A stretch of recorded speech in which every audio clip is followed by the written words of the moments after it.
Hello friends, welcome to my channel learning speed. मैं इस video में देखने वाली हूँ अध्याय 8 जो कि हिस्ट्री का क्लास 6 का अध्याय 8 है। इसका नाम है खुशहाल गांव और समृद्ध शहर। खुशहाल गांव मतलब एक अच्छा गांव और एक अच्छा शहर। तो लोहार की दुकान पर मतलब ये कि शुरुआत किया गया है जो कि एक बच्चे से है। तो यहाँ से नहीं, यहाँ से देखते हैं लोहे के औजार और खेती। लोहे के औजार और खेती कैसे, लोहे का औजार कैसे बने और उससे खेती कैसे होती थी, ये देखना है। तो लोहे के प्रयोग आज एक आम बात है। लोहा का प्रयोग क्या है, आज एक आम बात है, सही में आम बात है। बिना लोहा के कुछ होगा नहीं होगा। मतलब कोई भी कृषि उपकरण हो या मशीन हो या औद्योगिक क्षेत्र में जो भी चीज़ हो, सिर्फ लोहा, मतलब ज़्यादातर चीज़ें लोहा से ही बनाई जाती है। तो ये एक आम बात है।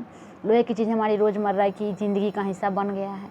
इस उपमहाद्वीप में लोहे का प्रयोग लगभग 3000 साल पहले शुरू हुआ। 3000 साल पहले महापाषाणिक कब्रों में लोहे के औजार के हथियार बड़ी संख्या में मिले हैं, जो कि अध्याय 4 में हमने पढ़ा था, जिसका चैप्टर का नाम था क्या बताती हैं हमें किताबें और कब्रें। उसमें महापाषाणिक जो एक कब्र था जो कि दक्षिण भारत में ही था, उसमें क्या मिला है हमें, एक ये मिला है लोहे के औजार और हथियार बड़ी संख्या में उसमें से क्या थे, मिले थे।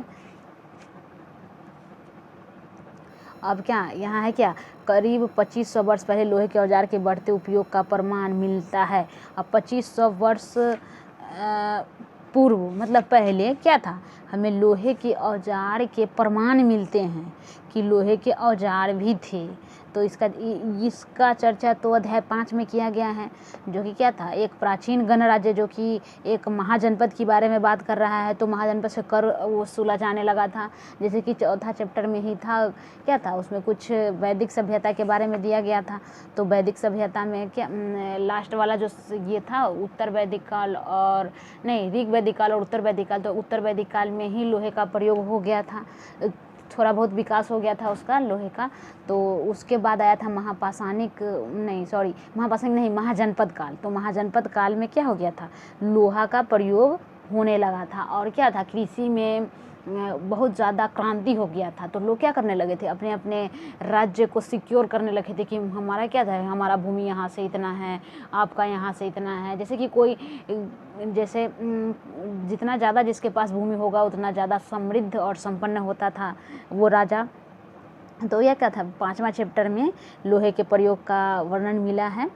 तो जिससे जंगलों को साफ करके कुल्हाड़ी और जुताई के हलों के फाल शामिल थे। अध्याय 5 में तुमने पढ़ा है कि लोहे के फाल इस्तेमाल से कृषि में क्या हुआ था, उत्पादन बढ़ गया था। और यहाँ पे क्या है, कृषि के कुछ फाल है जो दिखाया गया है। और ये क्या है, पिलास है, जो कि अभी भी लोग इसका क्या इस्तेमाल करते हैं, जो कि बहुत पुराने ज़माने की है।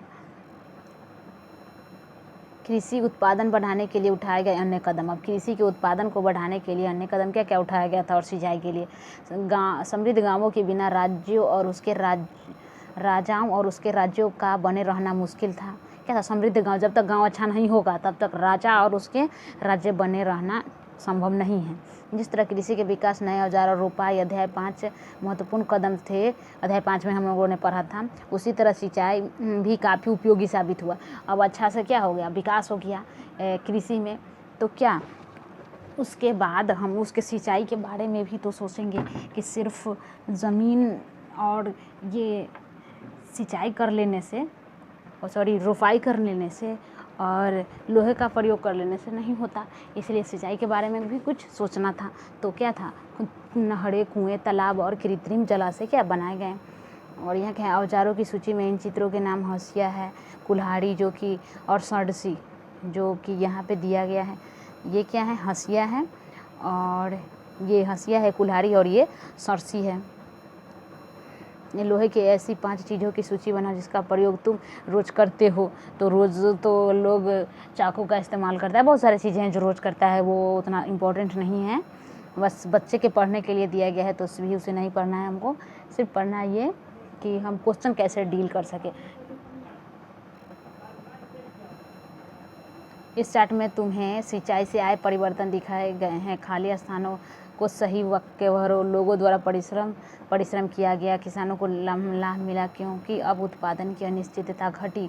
कर अदा करने के लिए किसानों को उत्पादन बढ़ाना था। राजाओं ने सिंचाई की योजना बनाई और धन खर्च किए। सिंचाई से आय परिवर्तन दिखाया गया है। सही भरो मतलब क्या था इसमें, यहाँ पे दिया गया है कि ऐसे ऐसे परिवर्तन हुआ। राजा को सेना महल और किले बनवाने के लिए धन चाहिए, वे किसानों से कर लेते थे, यह सिंचाई से ही संभव था।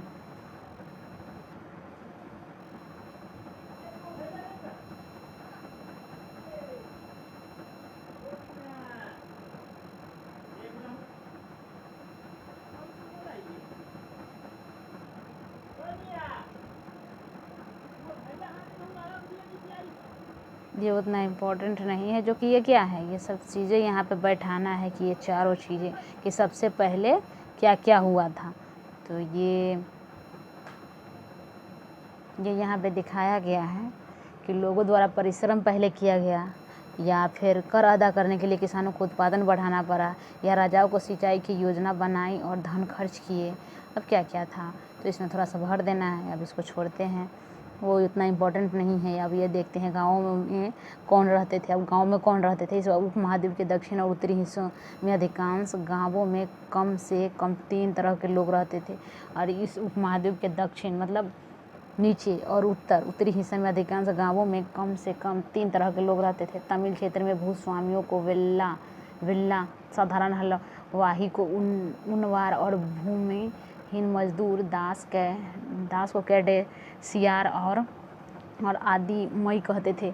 अब ये सभी क्वेश्चन पूछ देता है कि बड़े भूस्वामी को बिल्ला कहते हैं, साधारण हलवाहा को उन्नार और भूमिहीन मजदूर को दास कैडेसियार और आदिमई कहते हैं। दास को भूमिहीन मजदूर को। देश के उत्तरी हिस्से में गांव का प्रधान व्यक्ति ग्राम भोजक कहलाता था।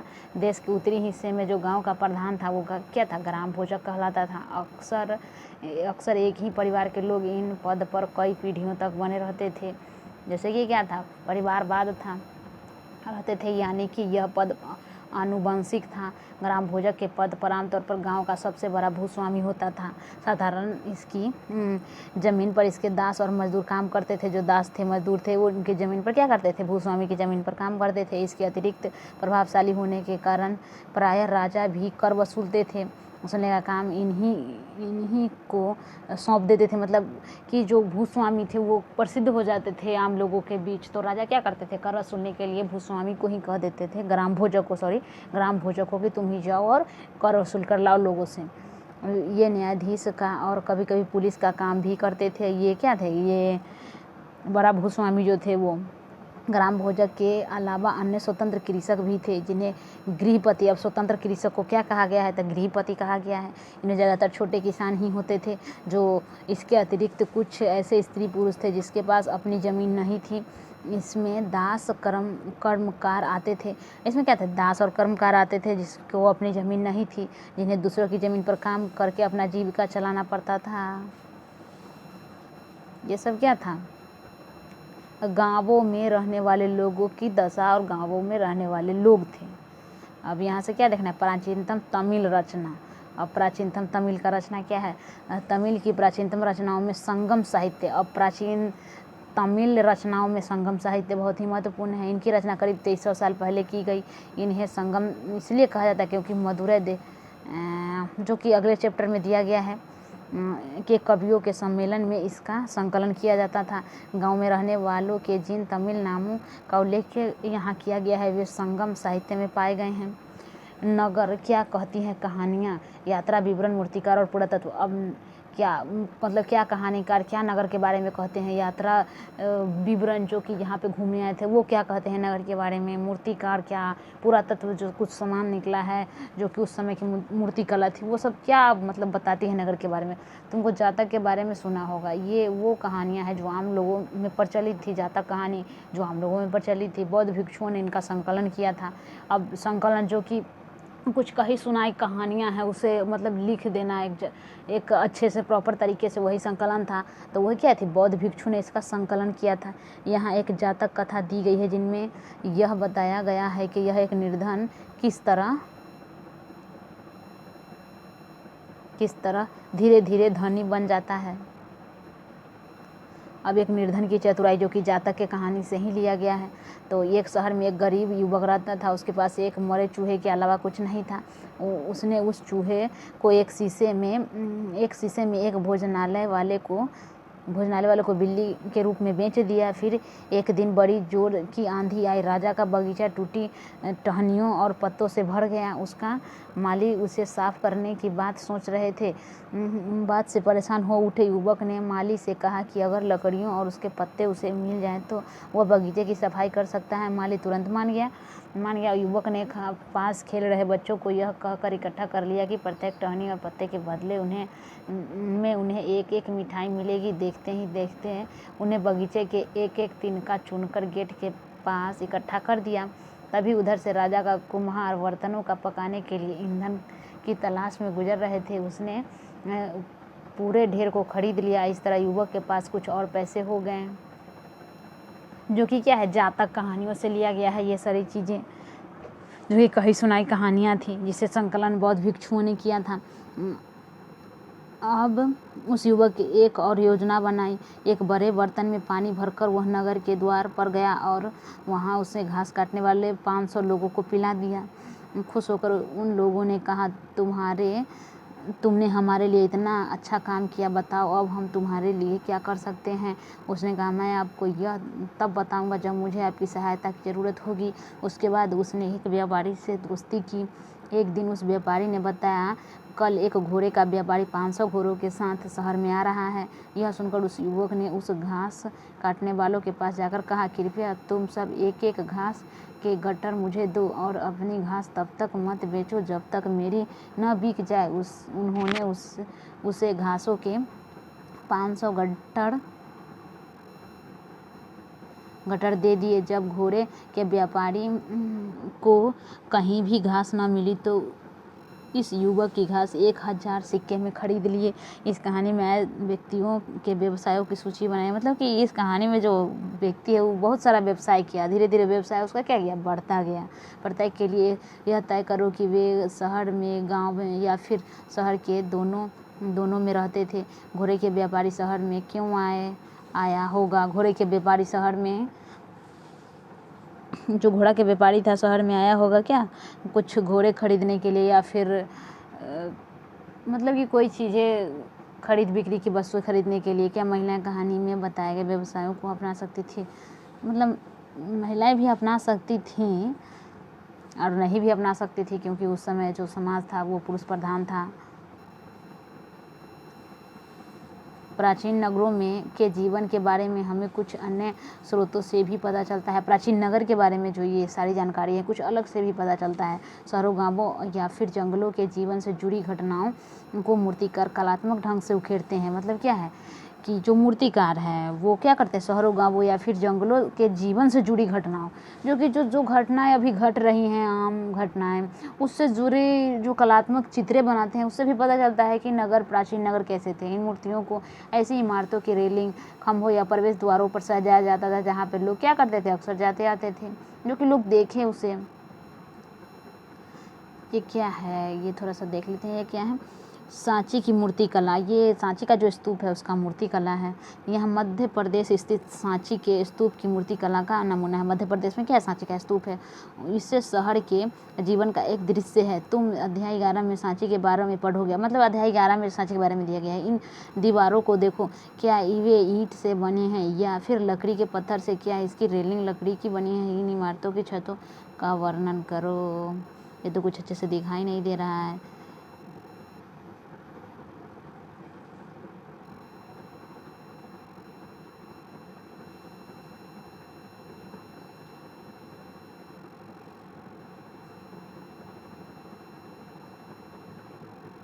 ये इसके बारे में जो यहाँ बताया गया है, ये सारी चीज़ें, इसका चित्र ये है, यहाँ पे दिया गया है। ये मूर्ति कला है। यहाँ पे लकड़ी का ये सब क्या क्या बनाया गया है, जो कि सांची के स्तूप में ये बना हुआ है, जो कि इस बुक के, जो हम अभी बुक जो अध्याय 6 का पढ़ रहे हैं, इसके फ्रंट पेज पे इसी का चित्र है। अध्याय 5 में वर्णित अनेक शहरों महाजनपदों की राजधानी थी। अध्याय 5 में हम लोगों ने जो पढ़ा एक गणराज्य महाजनपद वाला, जैसा कि तुमने पढ़ा है, इसमें से कुछ शहर परकोटा से घिरे थे। जैसा कि तुम ऊपर के चित्रों में देख रहे हो, अनेक शहरों में वलयकूप मिले हैं। ये वलयकूप घुसल खाने, नाली या कूड़ेदान के लिए प्रयुक्त होते थे। अब वलयकूप क्या था? नाली के लिए या फिर बोले तो बाथरूम के लिए क्या प्रयोग होता था। प्राय ये वलयकूप लोगों के घरों में होते थे। अब लोगों के घरों में होते थे ये वलयकूप। महलों, बाजारों या आम घरों के अवशेष बहुत कम मिले। अब छोटे लोगों के अवशेष क्या मिलेगा? बड़े लोगों के अवशेष मिलते थे, राजा लोगों के, संपन्न लोगों के। संभवतः लकड़ी, मिट्टी व कच्ची ईंटों या छप्पर के बने होने के कारण ये ज़्यादा समय तक टिक नहीं पाए। अब उन लोगों का घर क्या था? फूस का बना होता था, छोटे लोगों का, तो वो सब टिक नहीं पाया। भविष्य में पुरातत्वविद इनकी खोज कर सकते हैं, अगर चाहें तो कर सकते हैं। प्राचीन शहरों के बारे में वहाँ नए नाविकों तथा यात्रियों के विवरणों द्वारा भी पता चलता है। प्राचीन शहरों के बारे में वहाँ गए नाविकों या यात्रियों के विवरण द्वारा भी पता चलता है, नाविक और यात्री के, कि वहाँ पे जब गए थे तो वो लोग क्या क्या देखे थे, वो सभी विवरण देते हैं। ऐसा ही एक विस्तृत विवरण किसी अज्ञात यूनानी नाविक का है। अब इसका भी थोड़ा सा विवरण है यूनानी नाविक का। अब ये थोड़ा क्या विवरण है? बेरीचा, भरूच का यूनानी नाम। अब बेरीचा की सकरी खाड़ी में समुद्र से आने वालों के लिए नाव चला पाना बहुत मुश्किल था। बेरीचा की सकरी खाड़ी में राजा के द्वारा नियुक्त कुशल और अनुभवी स्थानीय मछुआरों ही यहाँ जहाज ला सकते थे। मतलब क्या था? वहाँ पे जो सकरी खाड़ी था बेरीचा में, भरूच का क्या है यूनानी नाम है बेरीचा, वहाँ पे ना एक सकरी खाड़ी था, तो वहाँ पे कोई कुशल नाविक ही नाव चला सकता था और कोई आम नाविक नहीं चला पाता था। बेरीचा में शराब, तांबा, टीन, शीशा, मूंगा, पुरख राज कपड़े, सोने, चांदी और सिक्के आयात होते थे। मतलब क्या था? वहाँ पे आते थे। हिमालय की जड़ी बूटियों, हाथी दांत, गोंद, सूती कपड़ा, रेशम इत्र यहाँ से निर्यात होते। मतलब यहाँ से ये सारी चीज़ें क्या थे? जाता था। राजा के लिए व्यापारी विशेष उपहार लाते थे। जो दूसरे देश से व्यापार करने आए वो क्या थे? राजा के लिए कुछ उपहार लाते थे भेंट स्वरूप, कि राजा हमसे खुश हो जाएंगे और अपने यहाँ के जो अच्छी अच्छी चीज़ें हैं वो हमें कम दाम पे देंगे। इनमें चांदी के बर्तन थे, गायक, किशोर, सुंदर औरतें थीं। मतलब बहुत पहले ऐसा चलता था। अच्छी शराब, उत्कृष्ट महीन कपड़े शामिल थे। बेरीचा से आयात और निर्यात होने वाली चीज़ों की सूची बनाइए, जो यहाँ पे दिया गया है। ये 2 चीज़ों बताए जिनका उपयोग हड़प्पा युग में नहीं होता था। तो हड़प्पा युग में तो ये सारी चीज़ थोड़ा शामिल इसमें, और सोना, चांदी और क्या था? तांबा और टीन, ये भी तो शामिल था। लोहा उसमें शामिल नहीं था।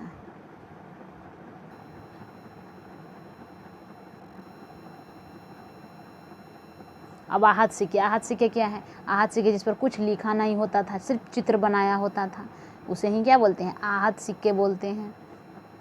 आहत सिक्के सामान्य आयताकार और कभी कभी वर्गाकार या गोले होते थे। ये या तो धातु के चादर को काट कर बनाए जाते थे या फिर क्या थे? इन सिक्कों पर कुछ लिखा नहीं होता था, बल्कि इन पर कुछ चिन्ह मट्ठे ठप्पे से बनाए जाते थे, इसलिए ये आहत सिक्के कहलाते हैं। इस सिक्के उपमहाद्वीप के लगभग अधिकांश हिस्सों में पाए गए हैं। आहत सिक्के क्या? उपमहाद्वीप के। अब आहत सिक्के किसे कहते हैं? तो अब रहेगा क्वेश्चन, आहत सिक्का क्या है? तो आहत सिक्का क्या? उस पर कुछ लिखा नहीं रहता है, कुछ ठप्पा जैसा रहता है, जो कि संपूर्ण उपमहाद्वीप में पाया गया है। ईसा की प्रारंभिक सदियों तक ये क्या थे? प्रचलित थे। अब क्या है? सिक्के।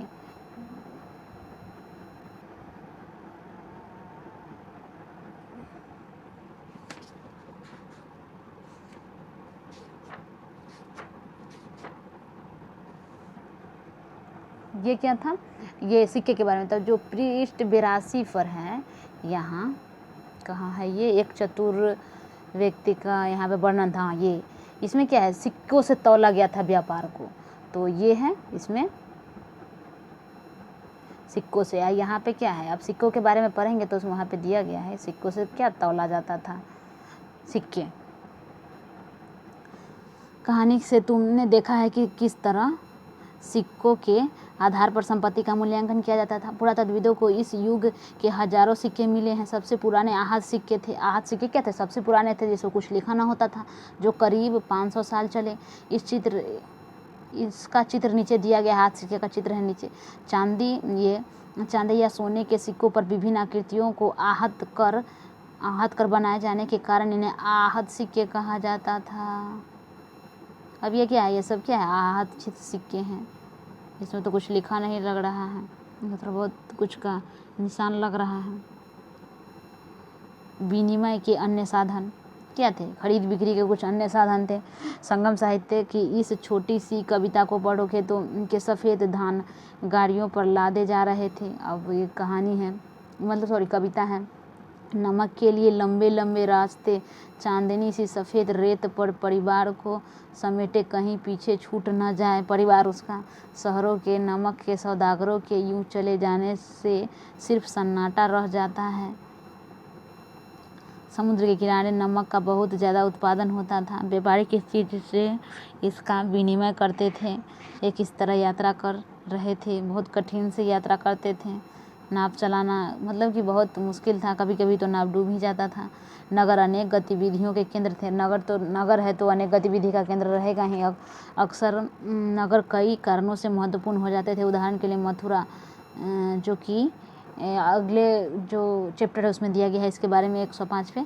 यह 2500 साल से भी ज़्यादा समय से एक महत्वपूर्ण नगर था मथुरा, 2500 साल से, क्योंकि यह यातायात और व्यापार के दो प्रमुख रास्तों पर स्थित था। इनमें से एक रास्ता उत्तर पश्चिम से पूरब की ओर, दूसरा उत्तर से दक्षिण की ओर जाने वाला था। मतलब ये क्या था? ये दो महत्वपूर्ण रास्ते पर पड़ता था। तो उत्तर पश्चिम से पूरब की ओर, उत्तर और पश्चिम से क्या था? पूरब की ओर जाने वाला रास्ता पर था ये। और दूसरा उत्तर और दक्षिण की ओर जाने वाला रास्ता पर था ये मथुरा। यहाँ से ऐसे जाने वाला था और ऐसे जाने वाला था ये।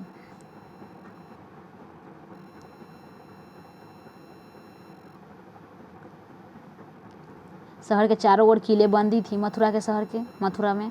इसके अनेक मंदिर थे। वहाँ में मथुरा को मंदिरों का नगर भी तो कहा जाता है। आसपास के किसान तथा पशुपालक शहर में रहने वालों के लिए भोजन जुटाते थे। मथुरा बेहतरीन मूर्तियों बनाने का केंद्र था। अब क्या था? मथुरा उस समय महत्वपूर्ण मूर्ति बनाने का क्या था? केंद्र था मथुरा। यहाँ पे मूर्ति बनाया जाता था।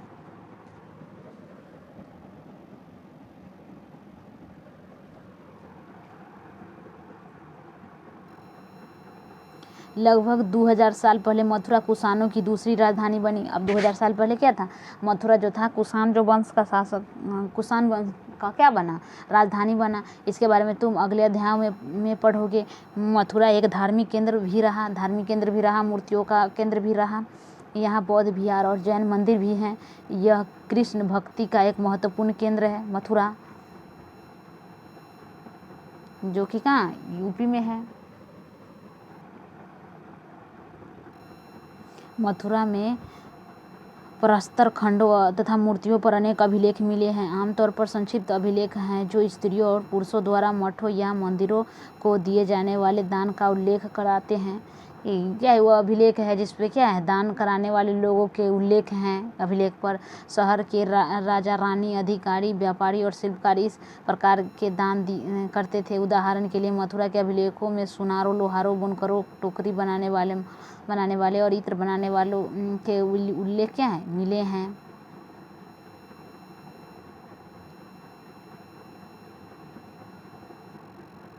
उत्तरी काले चमके पात्र, ये क्या है? एक यहाँ पे दिया गया है जो कि क्या है?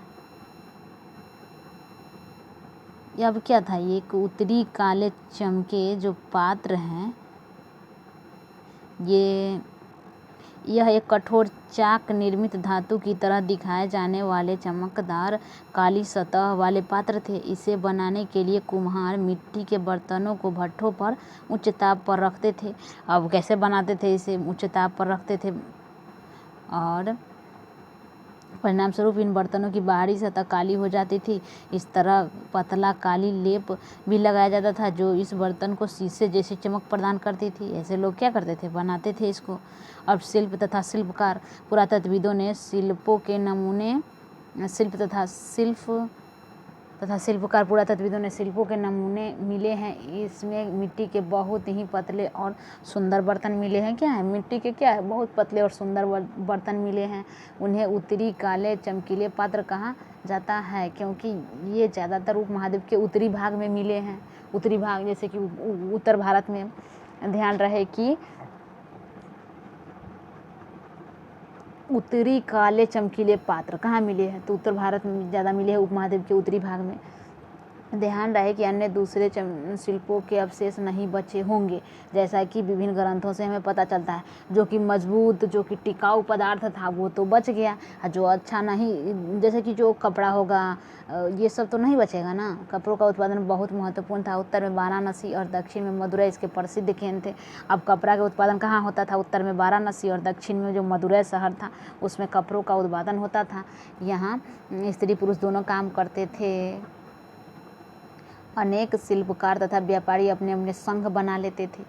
इन्हें श्रेणी कहा जाता था। आप देखो क्या है कि शिल्पकार और व्यापारी अपना संघ बनाते थे, उन्हें क्या कहा जाता था, श्रेणी कहा जाता था। शिल्पकारों की श्रेणियों का काम प्रशिक्षण देना था।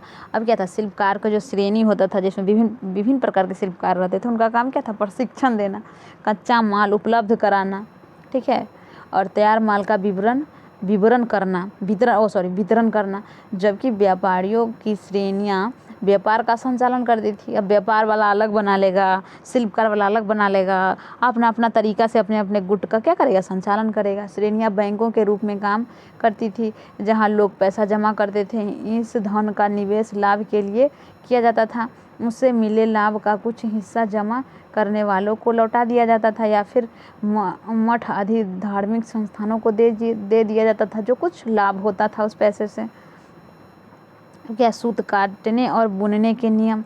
ये नियम अर्थशास्त्र के हैं। जो अध्याय 7 में अर्थशास्त्र का उल्लेख किया गया है, इसमें वर्णन किया गया है कि किस प्रकार एक विशेष पदाधिकारी की देख रेख में कारखानों में सूत की कताई और बुनाई की जाती थी। ऊन, पेड़ों की छाल, कपास, पटुआ और सन को तैयार करने के लिए काम में विधवाओं, सक्षम महिलाओं, भिक्षुणियों, वृद्धावेश्याओं, राजा की अवकाश प्राप्त दासियां, सेविकाओं, अवकाश प्राप्त देवदासियां को लगाया जाता था। मतलब इन लोगों को सूत काटने में क्या था, लगाया जाता था। इन्हें इनके काम और गुणवत्ता के अनुसार पारिश्रमिक देना पड़ता था। जिन महिलाओं को बाहर निकलने की अनुमति नहीं थी, वे अपने दासियों को भेजकर कच्चे माल मंगवा लेते थे। कि जो महिलाएं घर से बाहर नहीं निकलती थी, वो सूत काटने के लिए अपनी दासी को भेजकर सूत मतलब मंगवा लेती थी कच्चा माल, और फिर उसे सूत तैयार कर भिजवा देते थे। तैयार माल उन्हें भिजवा सकती थी। वे औरतें जो कारखाना तक नहीं जा सकती थी, वे अपने माल कारखाने तक के ले जाना पड़ता था, जहां उन्हें क्या था, पारिश्रमिक मिलता था। इस समय माल को अच्छी तरह जांचने के लिए रोशनी रहती थी। मतलब जो माल हम ले रहे हैं किसी से, जो सूत काट के लाया है, वो अच्छा है कि नहीं, इसके लिए रोशनी होती थी। अगर निरीक्षक उस औरत की तरफ देखता या इधर उधर की बातें करता तो उसे सज़ा मिलती थी। मतलब जो औरत लाई है सामान, उसको मतलब कि औरत को घूरना नहीं था, उसको देखना नहीं था, मतलब सिर्फ आप सामान पे फोकस कीजिए। जो ऐसा करता था उसे सज़ा मिलता था। अगर औरत ने अपना काम पूरा नहीं किया तो उसे जुर्माना देना पड़ता, इसके लिए उसका अंगूठा भी काटा जाता था। कितना खराब नियम था। उन महिलाओं की सूची बनाओ जिन्हें निरीक्षक नियुक्त करते थे। अब निरीक्षक नियुक्त करते थे, क्या काम करने के दौरान महिलाओं को मुश्किलें झेलनी पड़ती थी। कुछ मुश्किलें तो झेलनी पड़ती थी, जैसे कि उनके क्या था, अंगूठा भी काट लिया जाता था। अब क्या, सूक्ष्म निरीक्षण अरिकामेडु का है, जो कि पुदुचेरी में है। मानचित्र 7 पृष्ठ 105 में अरिकामेडु पुदुचेरी में है। पृष्ठ 88 में रोम के बारे में दी गई जानकारी पढ़ो। देखिए रोम के बारे में फिर इसी चैप्टर में दिया गया है, जो कि नीचे है। लगभग 2200 से 1900 साल पहले अरिकामेडू एक पत्तन था। पत्तन मतलब क्या, बंदरगाह। यहाँ दूर दराज से आए जहाज़ों के सामान उतारे जाते थे। अब जो अरिकामेडू जो पुदुचेरी में था, वो क्या, एक पत्तन था। वहाँ पे सामान उतारे और लाए जाते थे। यहाँ ईंटों से बना एक ढांचा मिला है जो संभवतः गोदाम रहा होगा। यहाँ भूमध्य सागरीय क्षेत्र के एफोरा जैसे पात्र मिले हैं। इसमें शराब या तेल जैसे पदार्थ रखे जा सकते थे। मतलब कि पुरातत्वविदों को ये सारी चीज़ें मिली हैं, जिससे पता चलता है कि दूर दराज से जो व्यापार होता था, इसमें कुछ उसका सामान रखा जाता था। इनमें दोनों तरह के पकड़ने के लिए हत्थे लगे हैं। साथ ही यहाँ एरेटाइन जैसे मुहर लगे लाल चमकदार बर्तन भी मिले हैं। एरेटाइन जैसा, इन्हें इटली के एक शहर के नाम पर, एरेटाइन पात्र के नाम पर जाना जाता है। मतलब इससे पता चलता है कि इटली से भी व्यापार होता था, जो कि वहाँ के एक शहर के नाम पर इसका नाम रखा गया है। इसे मुहर लगे सांचे पर गीली चिकनी मिट्टी को दबा कर बनाया जाता था।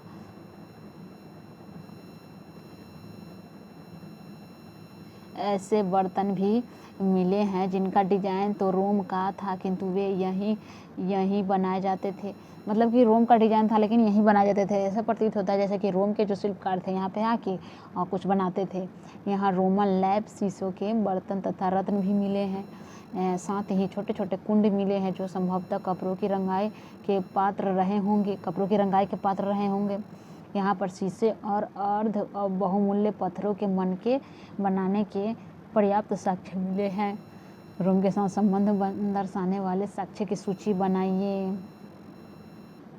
तो क्या था, वहाँ से जो कुछ बर्तन वगैरह था, कुछ कुंड, मतलब कुछ ये क्या था, यहाँ पे इरेटाइन जो था, एक लाल चमकदार बर्तन भी थे, मुहर लगा वो था, जो कि क्या है, रोम के साथ संबंध को हमें दर्शाता है। अब अभिलेख मिट्टी के बर्तन, कई बर्तनों पर ब्राह्मणी लिपि में अभिलेख मिले हैं। प्रारंभ में तमिल भाषा के लिए इसी लिपि का प्रयोग किया जाता था, इसीलिए इन्हें तमिल ब्राह्मणी अभिलेख कहा जाता है। अब क्या है, अन्यत्र जो इस बुक में हर एक चैप्टर में अन्यत्र दिया गया है, तो इसमें भी दिया गया है। क्या है, रोम को ढूंढो, रोम के बारे में है। यह यूरोप के सबसे पुराने शहरों में से एक है। यूरोपीय देश रोम है। इसका विकास लगभग तभी हुआ जब गंगा के मैदान के शहर, जब जैसे कि इस अन्यत्र देने का यही महत्व है या यही इम्पोर्टेंस है, क्या कि इस उपमहाद्वीप में उस समय जो घटनाएं घट रही थी, अन्यत्र मतलब कि कहीं पे भी विश्व में ऐसी ही घटनाएं घट रही थी। इसी यहाँ पे दे दिया है कि रोम में ऐसी ही घटनाएं घट रही थी जब गंगा के मैदान के शहर बस रहे थे। जैसे द्वितीय नगरीकरण, रोम के एक बहुत बड़े साम्राज्य की राजधानी था। रोम एक बहुत बड़े साम्राज्य की क्या था, राजधानी था। यह यूरोप, उत्तरी अफ्रीका और पश्चिम एशिया तक फैला साम्राज्य था। अब जो साम्राज्य था जिसकी राजधानी यूरोप में थी, वो कहाँ तक फैला साम्राज्य, वो फैला था कहाँ तक, पश्चिम एशिया, फिर यूरोप तक फैला था। इसके सबसे महत्वपूर्ण शासकों में से एक अगस्टस ने करीब 2000 साल पहले शासन किया। अगस्टस जो था 2000 साल पहले शासन किया रोम पर। उसने कहा था कि रोम ईंटों का शहर था। अब वो अगस्टस बोला कि रोम क्या था, ईंटों का शहर था, जब वो शासन करने आया, जिसे मैंने संगमरमर का बनवा दिया। अगस्टन और उसके बाद के शासकों ने कई मंदिर तथा महल भी बनवाया। अगस्टन ने बड़े बड़े रंग मंडल, एमी थिएटर बनवाए। इनमें चारों तरफ दर्शकों के बैठने की सीढ़ी नुमा जगह होती थी। अब जो इन्होंने क्या बनवाया, रंगमंडल, अगस्टन ने बड़े बड़े रंगमंडल बनवाया जहाँ पे दर्शकों के बैठने की सीढ़ी नुमा जगह थी। यहाँ लोग विभिन्न प्रकार के कार्यक्रम देखने जाते थे। उन्हें स्नानागार भी बनवाए जहाँ स्त्री और पुरुषों के लिए अलग अलग समय निर्धारित थे। यहाँ लोग एक दूसरे से मिलते थे और आराम करते थे। बड़े बड़े जलवाही सेतु, एक्वाडक्ट के जरिए शहर के स्नानागारों, फव्वारों और घुसल खानों के लिए पानी लाया जाता था। जैसे कि बहुत सारा अच्छे से व्यवस्थित किए, किसको, रोम को, अगस्टन ने। जो कहते हैं कि ये रोम क्या था, ईंटों का शहर था, जिसे मैंने संगमरमर का बना दिया। अब इसमें क्या है, कुछ उपयोगी शब्द है जिसका यहाँ पे क्या है बताया गया है। अब कुछ क्वेश्चन को देख लेते हैं। तमिल के बड़े भूस्वामी के बिल्ला कहा जाता है, बिल्ला। तमिल भोजकों की ज़मीन पर पड़ाया दास और मजदूर क्या करते थे? खेती करते थे, दास और मजदूर। तमिल में हलवाहे को उन्नवार कहा जाता था। अधिकांश गृहपति क्या थे? स्वतंत्र कृषक, मतलब छोटे किसान थे, स्वतंत्र कृषक। अब कुछ महत्वपूर्ण इसमें क्या दिया गया है? कुछ महत्वपूर्ण तिथियां हैं। उपमहाद्वीप में लोहे की प्रयोग की शुरुआत 3000 साल पहले। लोहे के प्रयोग में बढ़ोतरी। नगर आहत सिक्के करीब 2500 साल पहले बने। संगम साहित्य की रचना की शुरुआत 2300 साल पहले हुआ, संगम साहित्य की रचना। और रिकामेंडू जो कि पुदुचेरी में है, का पतन करीब 2200 साल तथा 1900 साल पहले हुआ इसका पतन। कुछ क्वेश्चन है इसमें। ग्राम भोजक के काम बताओ, वे शक्तिशाली क्यों थे? ग्राम भोजक का क्या काम था? मतलब कि जो गांव था उसकी देखभाल करना और कर वसूलना। कभी कभी वो लोग क्या बन जाते थे? कुछ अधिकारी बन जाते थे राजा के यहाँ। ये सारी काम उसका हुआ करता था। गांवों तथा शहरों दोनों में रहने वाले शिल्पकारों की सूची बनाएं। अब गांवों में रहने वाले, शहरों में रहने वाले दोनों प्रकार के जो शिल्पकार थे, अलग अलग तरह के क्या थे? शिल्पी बनाते थे वो लोग। सिर्फ मतलब अलग अलग तरह की मूर्तियाँ बनाते थे। और शहर में रहने वाले जो लोग होंगे वो अलग अलग विदेश से जो आया तरीका होगा, जो नया नया होगा, उसके बारे में कुछ बनाएंगे। गांव वाला लोग कुछ अपने जो देहाती टाइप होगा उसका बनाएगा। इसलिए दोनों क्या था? अलग अलग भिन्न थे। सही जवाब क्या है? ढूंढना है। चौथा क्वेश्चन है, वलय कूप का प्रयोग क्या था? जल निकासी के लिए किया जाता था। जल निकासी के लिए आहत सिक्के क्या थे? टीन के बनाए जाते थे। आहत सिक्के टीन के।